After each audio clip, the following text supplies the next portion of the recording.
In this video, we're going to be talking about Atlantis, and I gotta tell you, I'm so excited to cover this video. This video is part of a series I've been doing where I've been covering different galactic star seeds. And yes, I do understand that Atlantis necessarily is not a star seed, but it is connected to past lives. It is connected to ways in which we can understand ourselves, our abilities better, which is ultimately the core reason why I'm wanting to do these videos in this series. So I want to take a moment and tell you what this video is not, and then we'll kind of go into what the video is. So first off, if you're looking for something that's a philosophical deep dive into Atlantis with lots of little nuggets and exploratory things about the history of Atlantis, this really isn't going to be the video for that.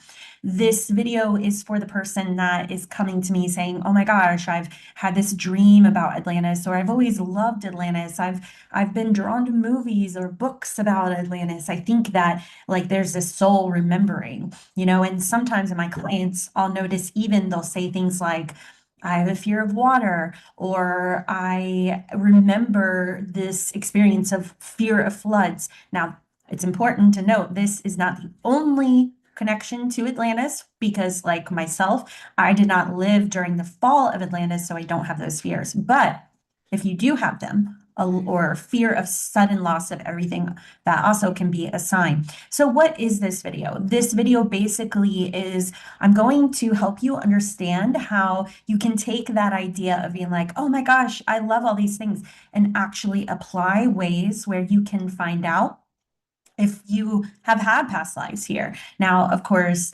a Akashic record reading is always a great way to do that. But for the sake of this video, I want to just give you some fun tools to help you look at a few things that you can play with. I'm also going to be talking about some of the characteristics that you may have or share if you have past lives connected to Atlantis. And then finally, at the end of the video, I'm going to be sharing with you kind of like a channeling that I'm going to tune into and channel frequency from Atlantean ancient wisdom for anything that wants to come up from guides connected to this energy. Now, if this is the first time here, I want to take a moment to introduce myself. Hi, I'm Cassandra Deanne, and you may be asking yourself, okay, well, and why are you talking about this? Well, I, for one, have always been drawn to Atlantis, but also my journey is I had a spontaneous awakening where all of a sudden all of this ancient wisdom arose from me, and a lot of understandings of systems like astrology and human design and galactic astrology has felt like it's came fairly easy to me. And I do feel like this is partly in connection to past lives I've had and possibly through Atlantis, which I'm going to talk a little bit deeper into later in the video. But I am a certified galactic astrologer. I'm also a galactic channeler and trance channeler. I read the Akashic records.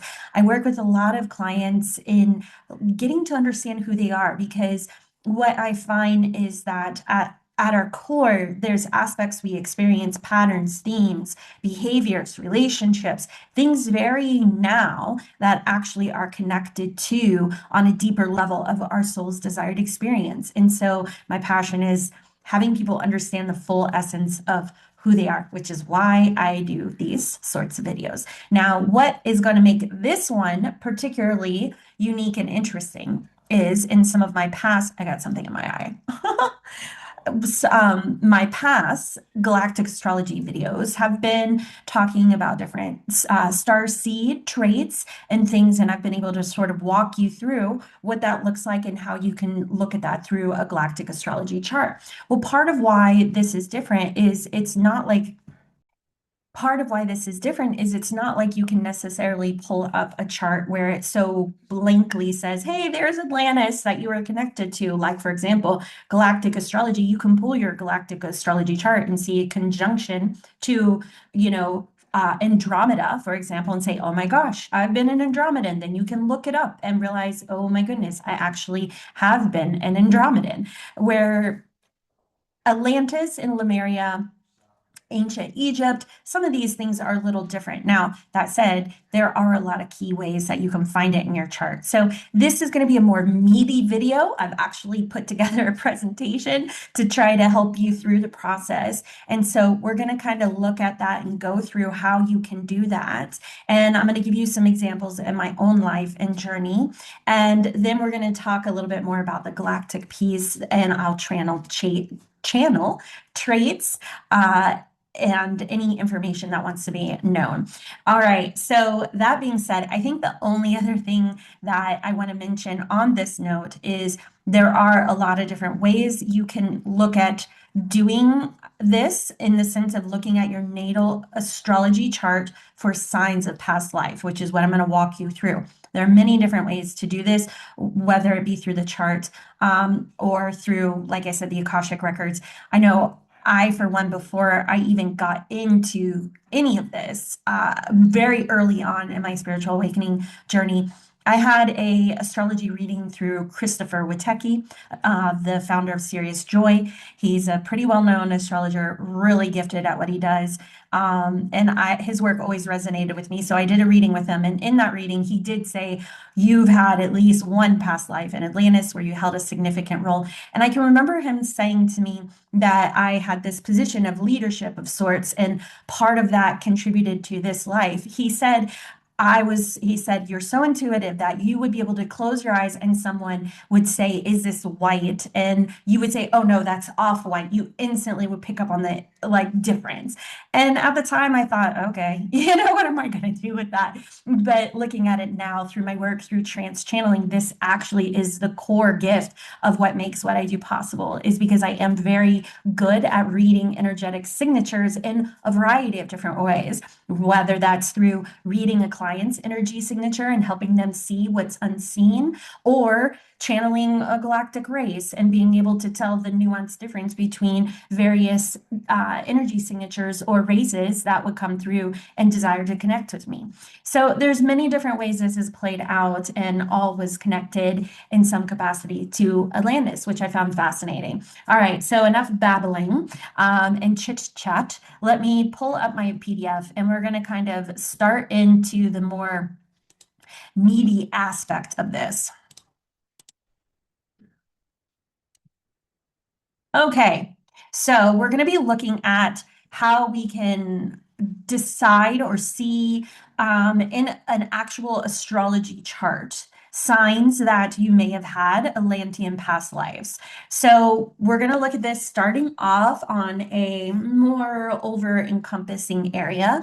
And this would be just by first off looking at what are some of the past life indicators in the birth chart. Now, I've listed a few here. Please understand this is channeled information from my experiences that has come to me through my work in astrology and clients. It is not the only way, nor is it the only information, but I want to keep this video as digestible as possible, as I said, so you can walk away with something that helps find clarity. So the first thing we can look at is Saturn placements. This can be themes of karmic debt, restrictions, lessons that could be carried over from past lives. The second thing we can look at is the South Node, because the South Node is believed to be kind of what we're coming into this life after mastering or feeling comfortable with in other past lives. So this is what energy was comfortable or mastered in past lives. Next is asteroids. Now, this is actually something I have found to love.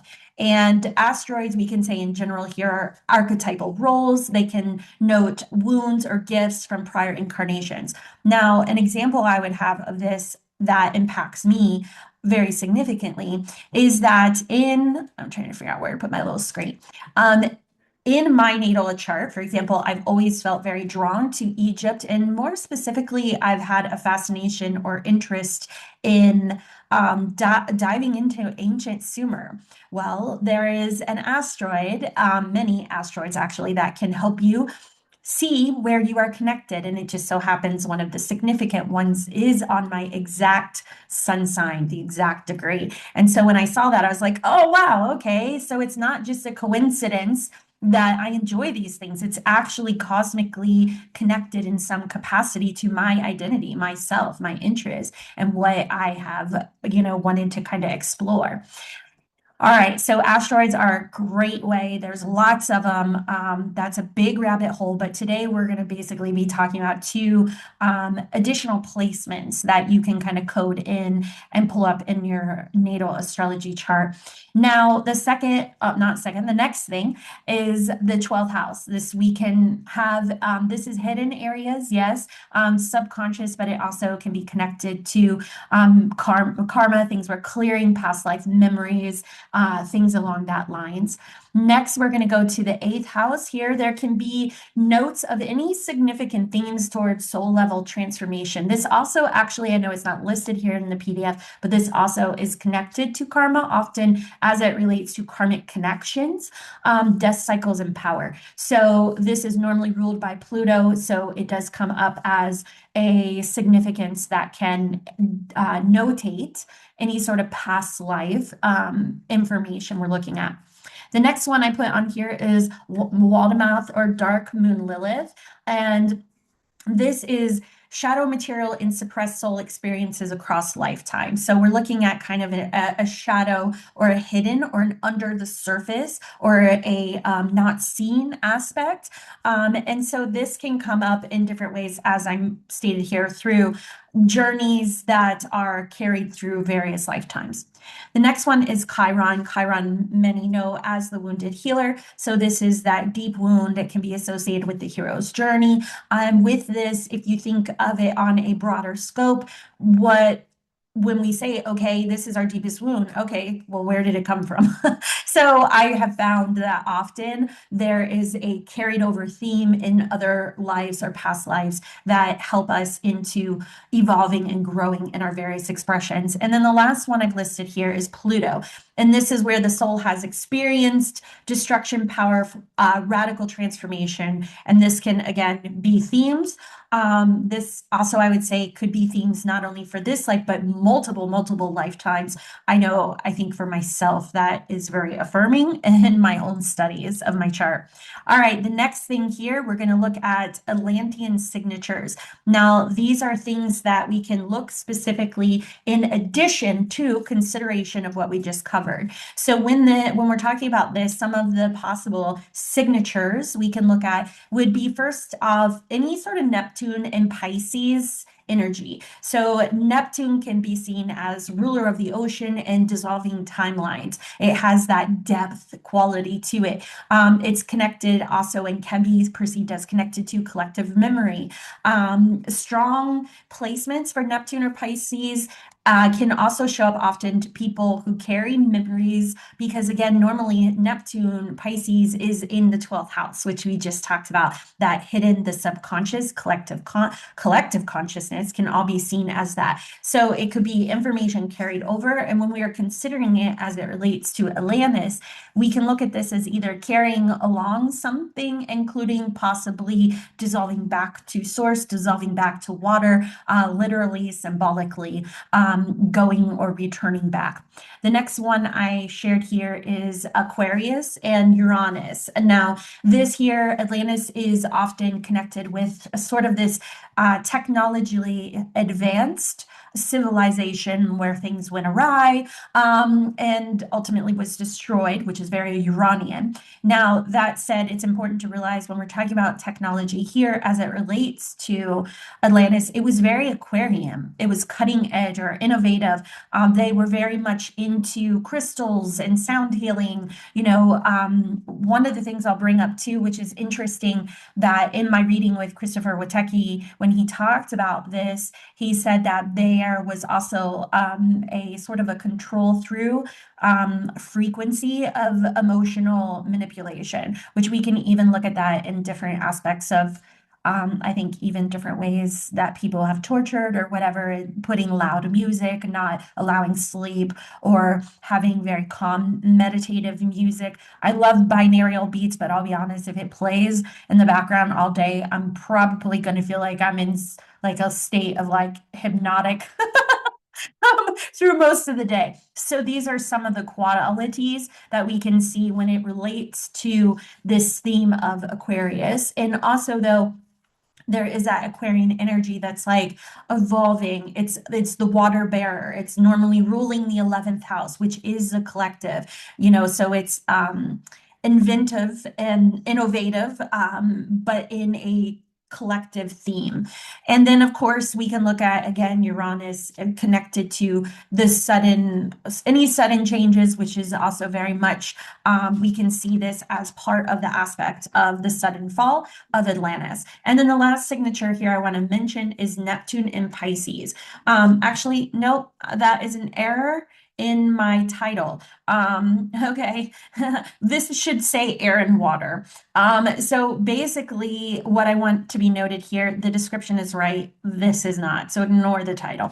But basically, there's kind of this merging or playing with two aspects, water and air. Water, aspects of the deeper, the mystic, that Neptune quality, and then air we can see as, of course, the Aquarius frequency. This is some mental energy as well, but it's emotional and intuitive intelligence kind of merging together.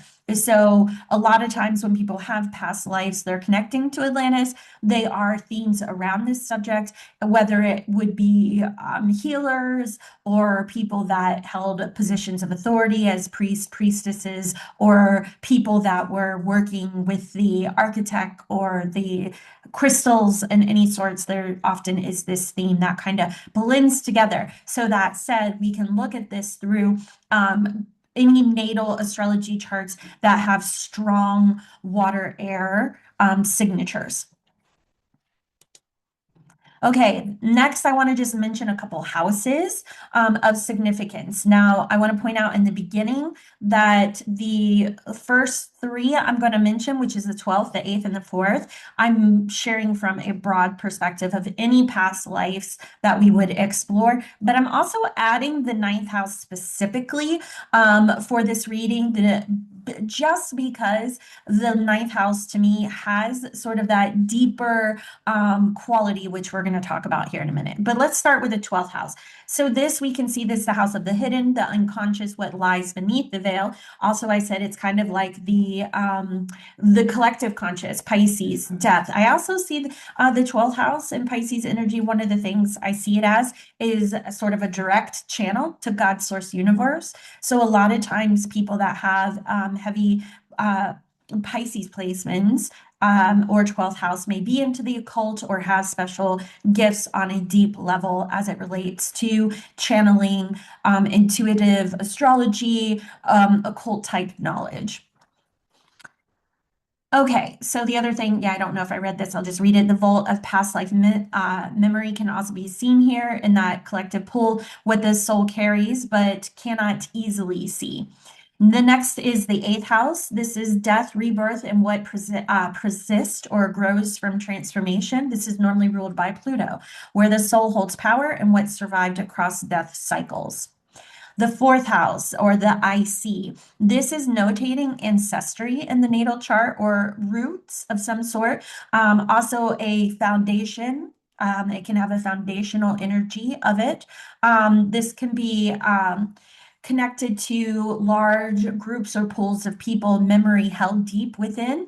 Ancestry, genetic lines, bloodlines, I would say, are all things that you can kind of see or find here that could possibly be tied to past lives or connections to who is supporting, guiding, or what you have been through.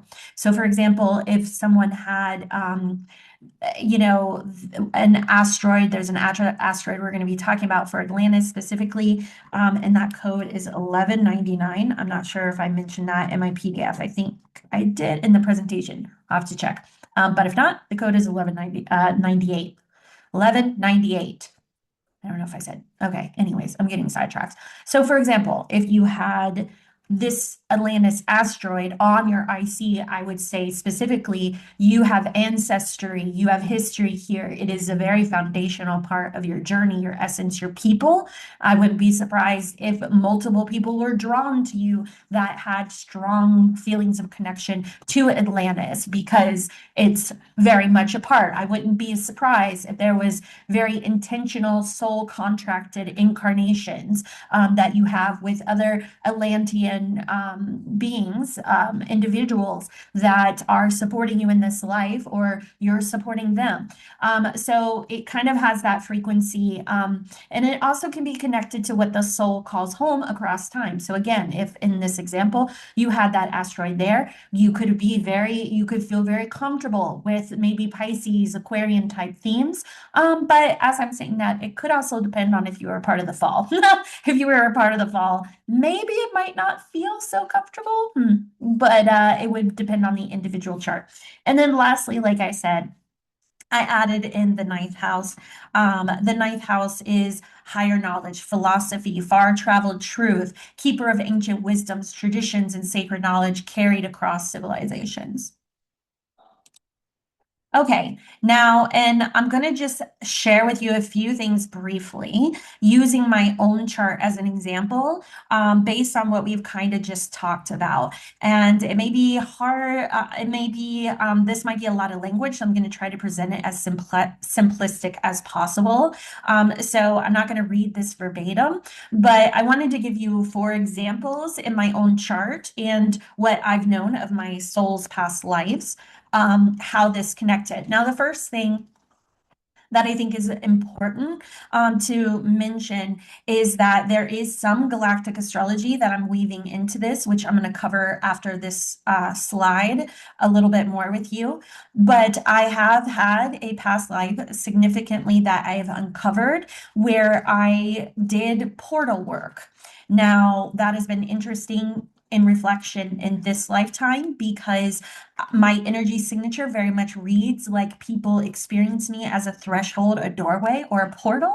I did not know this for a long time, and I've always been very sensitive to environmental energy and, as I stated earlier, energy signatures, but I never felt called to Reiki or anything like that. Well, this particular galactic life that I had was on Beta Centauri, so it was not incarnated in Atlantis, but it was on Beta Centauri. And part of that life was that I did portal or dimensional travel. And I was a part of a group of people who were moving people from the fall of Atlantis into or through to inner Earth. Now, when I received this past life, I didn't really know much about inner Earth, but also interestingly enough, like I said at the start of this video, I'm going to stop sharing for this since I'm talking so much really quick.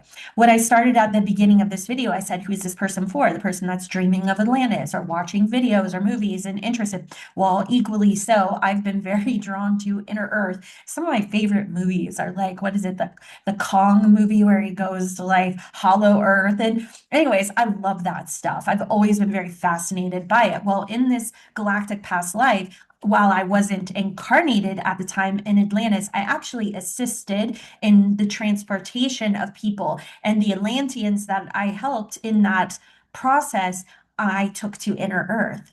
And I didn't know there was a connection to Inner Earth in Atlantis, but later down the road, I found out in my studies and exploration of the history or conversations about this that often it is esoterically believed that Atlanteans were taken to Inner Earth, or that Inner Earth carries ancient, important Atlantean wisdom, which I found very fascinating. So, what I'm about to cover covers some of those aspects, and we'll talk a little bit more about the galactic astrology part of that as I finish up my slides. Okay, let's go back. Okay, so this is kind of touching on some of that we just spoke of. So first off is I pulled the asteroid Atlantis, which, as I said, the code is 1198. And I will put that in the description because I do think I might have forgotten to include it. But you can pull your chart up and I'll show you at the end of the video how to do that and where to plug that in to find out where those placements are for you. Okay. So I pulled up the asteroid Atlantis to see where it is. I found out that it is in Leo in the 10th house, and this was trine Uranus. This was also trine my Uranus in Scorpio second house. Okay, this was the exact connection. Uranus was conjunct Beta Centauri, which was the past life I read before exploring this, where I was connected to helping those escape or be rehomed into inner Earth. So I put here a soul mission connected to Atlantis, written directly into who my public life and career. In the sense of the 10th house is your where you're seeing the legacy you leave. It is how your public reputation. It's often leadership, things of this. So this trine to Uranus was basically acknowledging Uranus. Again, we talked about that as one of the sign points of the Aquarian and Uranus energy. So we can see this Uranus placement as sudden rupture or departure, the fall, and the second house where it is like what is carried forward, and different points. And the role that basically I played in this assistance as this leadership type role that helped during the fall to moving or transporting individuals. So it was a direct connection to the past life that I had in Galactic Astrology, which I can also bring up and show you at the end. The second one is I also have this sextile Gemini, which is an air sign. Also to mention to the last one, Scorpio would be water sign and Uranus air sign. You see here where we have that water air. So here we have in Gemini in the eighth house, which we talked about, eighth house can also notate karmic past. Now this here, this is a sextile. I know I've had two connections at least to Atlantis. One was the one I know of. The other one has been mentioned to me from other readers, like I shared Christopher Witecki, but I have not personally explored that yet in my records.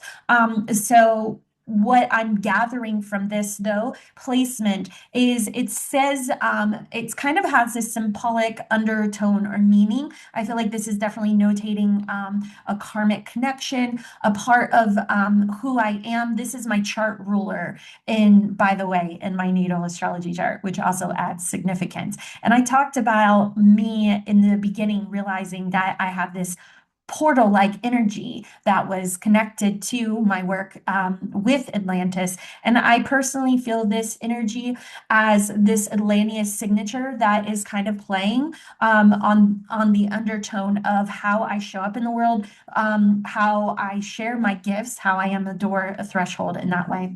The third is, and I'm trying to keep this as simplistic as possible, so I hope you're still with me. I'm almost through this, and then we'll kind of wrap it up.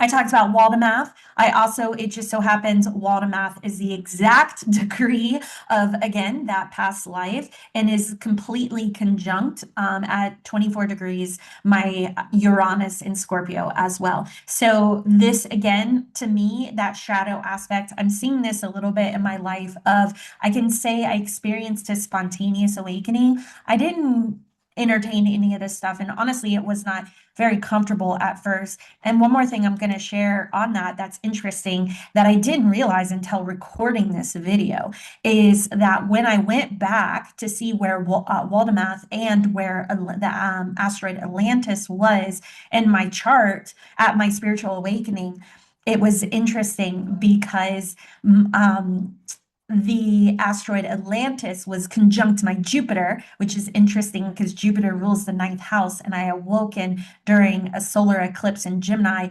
and that is my ninth house chart ruler, and Jupiter rules the energy of the ninth house. So that was interesting. They were conjunct, and then Waldemath was like exactly conjunct my Neptune, which again, we talked about Neptune being a part of that aspect. So those were interesting aspects that were like spot on. And in those, they were actually perfectly syncing up with others. Like, for example, Waldemath and connected to my Neptune was actually completely trined my Pisces Mercury. Again, water, air. Okay. Let's go back to cover this last one.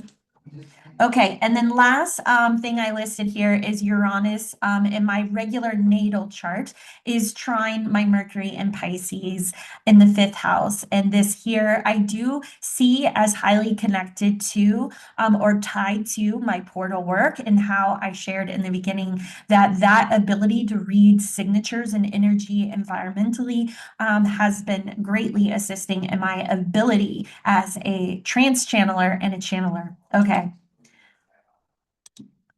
So that is for astrology. You can look at those aspects and pull your astrology chart and see kind of how those placements may influence. And I would suggest look at it openly and with curiosity. And I just want to add, if your mind doesn't explore and find joy like mine does, an Akashic Records reading is a great way to have a simple, yes, you've had Atlantean past lives, this is what it is. And if you want to explore that deeper, you can check out the pinned comment. I'll leave a link there to how you can work with me and we can discover and talk about that. But I want to show you how to pull, lastly, your chart. So I'm going to go to astro.com. And you're going to go to extended chart. Okay. Now, I'm not going to go through all the steps. I'm going to keep this basic because I don't want to take too much time. I just want you to see this one thing right here. This box where it says additional objects. You're going to click that. And over here is when you would put the 1198, comma, space, and then Waldemath is, I think, H58. H58. I'll try it and see. I'm pretty sure that's what it is. Show the chart. Am I right? Yes, I am. Okay, so this is my particular chart. And as you can see here, you can see the Atlantis connection there. And Waldemath and Uranus is there. Okay, so that's kind of how you would pull it and pull those. I'll stop share this. Okay, and now let's kind of talk a little bit really quick about a couple things in galactic astrology you can look at to kind of find different influences or placements and also in your galactic astrology chart. Now, I've actually decided this video is getting long enough. I'm gonna instead link right here. Link, I used to point here. I think it's here. I don't know. Anyways, I'm going to link the video, which will show you how to pull your galactic astrology chart. So I'm going to list different galactic races. So another way you can notate that or find that is if you pull your chart and you say, hey, okay, some of these dots are actually connecting. And that's where you start to see, okay, this isn't just a casual interest. I've had past lives, or, I can see this in the chart. All right, so a couple of the galactic races that I found to be connected with Atlantis is the Palladians, Andromedans, different placements connected to boots, such as you could say Arcturian energy, Nibiru. So I feel greatly connected to ancient Sumer and Nibiru and is very much a part of that storyline. Which is it Nibiru or Nibiru? Anyways, Nibiru, maybe. That's very much connected to that. Aldebaran. Hey, I always say this wrong. It's Hyades, Hyades. And then Sagittarians, which I haven't quite explored much on that yet, but it's interesting because I talked about the ninth house significance. So I guess that makes sense that that kind of has part of that Sagittarian quality to it. So you can, if you have any of these placements specifically to Pluto, Neptune, Uranus, Pisces, Aquarius, Saturn, possibly Jupiter, and you look at them and then they also start to play with, hey, some water themes, hey, some air themes, then you can see where you can start connecting these dots. Okay, so before I channel any last information that wants to come through, the last thing I want to add is, like I said, you can have a reading and I can help walk you through all of this and more with your chart. And the reason why I'm so passionate about it, as I said, is because I really feel like a lot of us are coming into our gifts, abilities in new ways. The way we're contributing to this time collectively is very relevant. And because of that, actually, I decided to try something new. And I'm going to be on April 9th doing sort of like a short channeled event together, where we're going to have conversation about why it's so important right now to understand who you are, your gifts and abilities, and how that relates to the collective theme of what we're going on. This is going to be an opportunity to also have an intimate taste, you could say, or almost connection with me, to where you have the opportunity to chat with me, ask me questions, where we can explore your Akashic records, explore your gifts, explore maybe who you're connected to. Depends on what you want to know. But I'm offering this at such a low rate of only $44. So if this is something you're interested in, I know it's going to be a really powerful event. I invite you to check it out. I'll leave the link in the description and pin a comment, and that will give you also a way that you can kind of just play with it a little bit. Maybe you come back and see me there and say, hey, Cassandra, this is what I found. Do I have a past life in Atlantis? And I can connect to your Akashic records and get you more information on that. Oh, okay, so I'm going to switch gears, go into channel mode. I'll be consciously channeling, not trance channeling. So if you'll give me a minute, though, I'm just going to connect.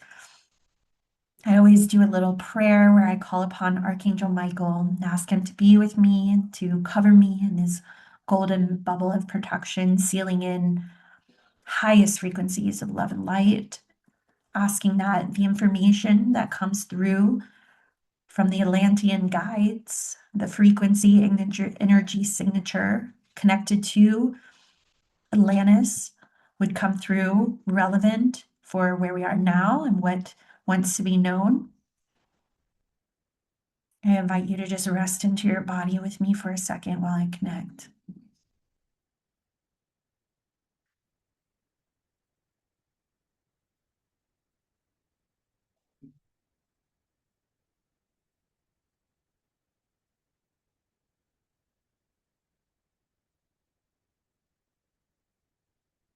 Mm. I can tell you right away, the energy signature feels enthusiastic, loving and enthusiastic. Kind of like, oh, we have so many new things to talk about. Okay, well, let's start with what wants to be known or shared as it relates to characteristics. The first thing, of course, I'm feeling is I have to talk about the energy. If you have had a past life on Atlantis, not on Atlantis, but as an Atlantean, whew, I'm feeling the energy coming in deeper and deeper as I'm talking. If you have a past life as an Atlantean, chances are you have some sort of energy gift capacity, whether that be through energy healing, sound healing, working with crystals, feeling called to crystals. The information is coming quickly. Ley lines, crystalline grids. A lot of grid work information is coming through. These are some of the gifts, abilities that you may have in this life. Also, I am hearing they are saying yes, there can be an understanding of emotional alchemy is the words I'm hearing. And they are affirming yes. I'm just tuning in. They are affirming yes, that there was unintentionally and then unfortunately intentionally in the past life history of Atlantis, where there was the capacity to be very attuned to understanding. Okay, they're going quickly. They're showing me the diagram. What is it, the diagram where you read energy frequency? Like if you resonate at different frequencies, like anger, love, like basically they were very attuned to vibrational understanding of the emotional scope of harmonics is a word I'm hearing, but it's like frequency and tone that was connected to intended for emotional alchemy. But yes, it also in in some sectors, what a word, weird word to use for me, sectors, they're saying in some sectors, there were groups that used this information outside of what would be within, they speak very differently, outside of what would be within our approved protocol of integrity. Sorry, I'm a little humored by it. So if you've had past lives, I'm sorry, they don't find that very humorous. That's a first. There is slight seriousness to the energy, I guess. There's enthusiasm, but it's kind of like get things done. Okay. Wow, I'm kind of caught off guard. Okay, my apologies. I did not mean to sound insultive. Reground my energy. They appreciate that. Okay, thank you. I will be mindful moving forward. Please continue. So you may have gifts as it relates to emotional alchemy. They want this to be understood a step further, meaning not only are you possibly able to have these gifts, but some of you have the gifts to be antennas of this, meaning when you are around certain people, you may find you harmonize or alchemize their presence. So if someone was very upset, they may get into your presence and instantly feel calmer. They may be very excited and instantly, oh, okay, they're saying, okay, one sentence at a time. They may be excited and they instantly bring it to grounding. So just with me, I was getting excited and humorous. It's like, bring it down to a more grounded level so we can proceed. So it does have that air aspect that is very much wanting to move forward, accomplish. They say they can have fun, but they wouldn't describe that as one of their highest traits. It feels very Aquarian. Yes, that's accurate. Thank you. Okay. What other traits would you say that you wish to share at this time? Signatures, archetypes, and systems. You may be gifted with those. Again, they're saying it's because of being able to read energy frequency signatures. So you may, an example I feel like they're giving is even if you know nothing about crystals, if someone was to take you into a crystal shop, you would know instantly what crystal and what it kind of have an idea of what it does if you tune into that capacity ability.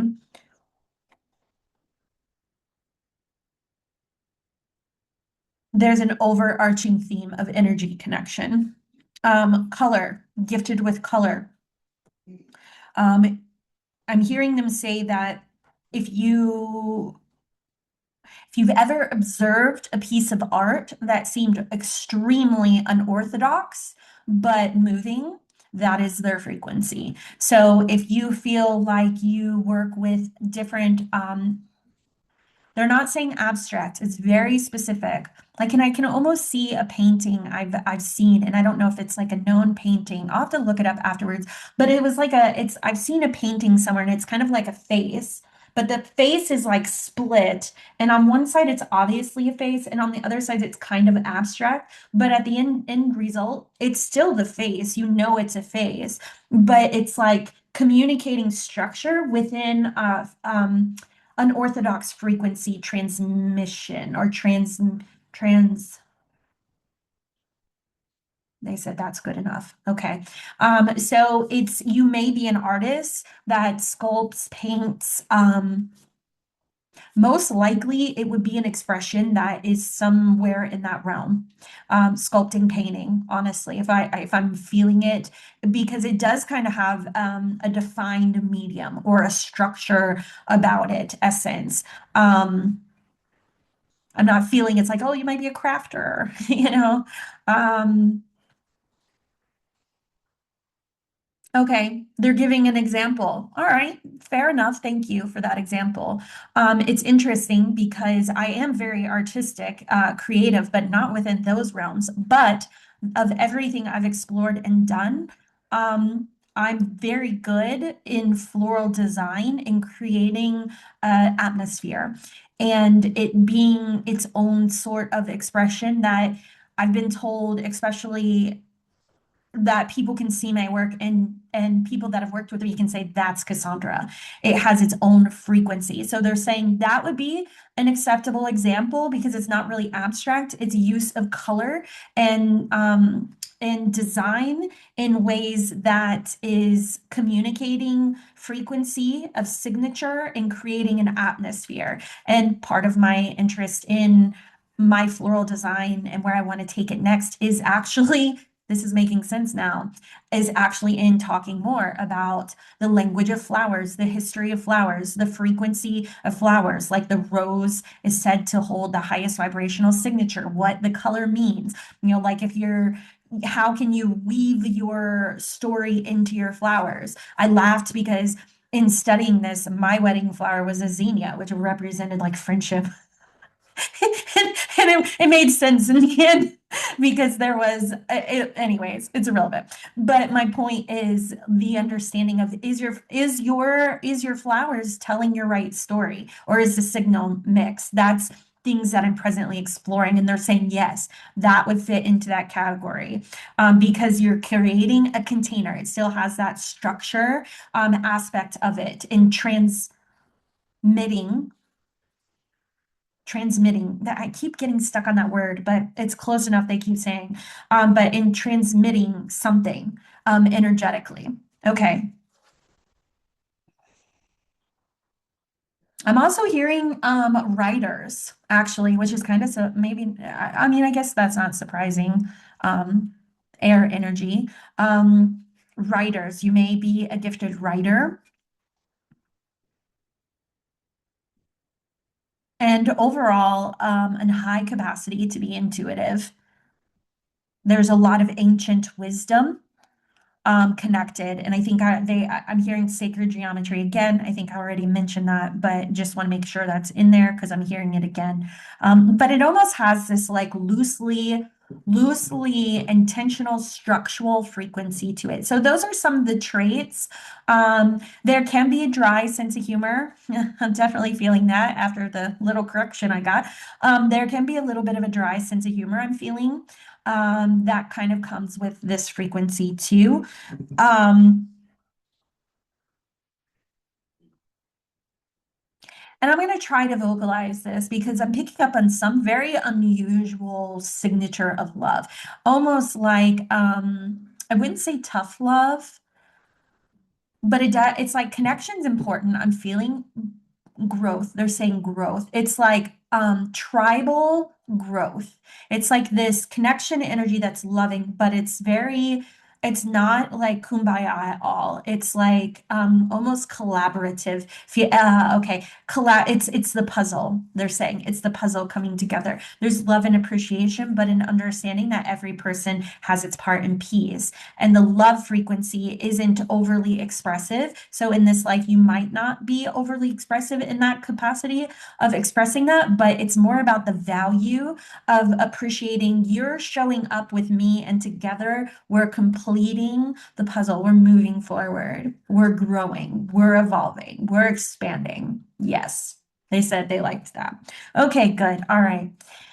Thank you for this. Now, is there anything that you feel you want to share for us to know now, collectively channeled?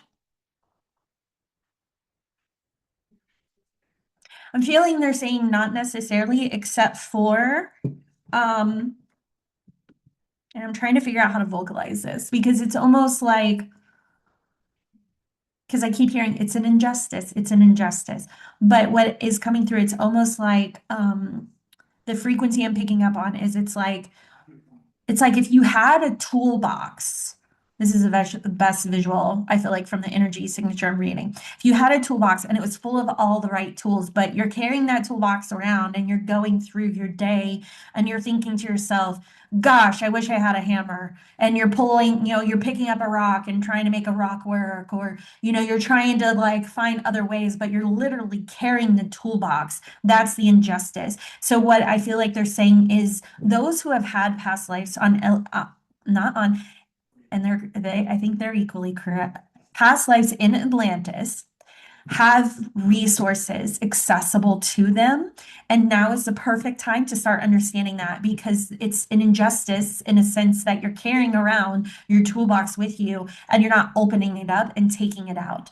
So that's what I feel like they're saying and coming through, because there is very much an intentional quality. I feel like they're saying of those who have been Atlantean to have chosen to be here now, and that they carry these energy signatures, gifts, abilities, and it's time to open your toolbox. Yes, that's what they said. They said yes. Okay, thank you. All right, please, thank you for everything that came through. I'm going to disconnect from this energy. Thank you for being present to the Atlanteans. You're welcome, they said. How polite. Thank you. Okay, all right, so we are at the end of the video. This was a lot to cover, and I hope that you're leaving with some knowledge or at least some curiosity. And I would highly suggest, I would love to work with you. Consider either booking a session, or like I said, if you're not ready to commit yet, check out the live event coming up April 9th, and join me there and at least get a taste. And if nothing else, also, that's going to be a beautiful opportunity to come together as a people, as a collective, when there is so much division right now and so much confusion. And sometimes it just feels really good to even feel seen or felt, or like, oh my gosh, I'm going through that too. Always in my group meetings, there's something that is said or shared that everyone can almost relate to. So please consider checking it out. And thank you so much for watching.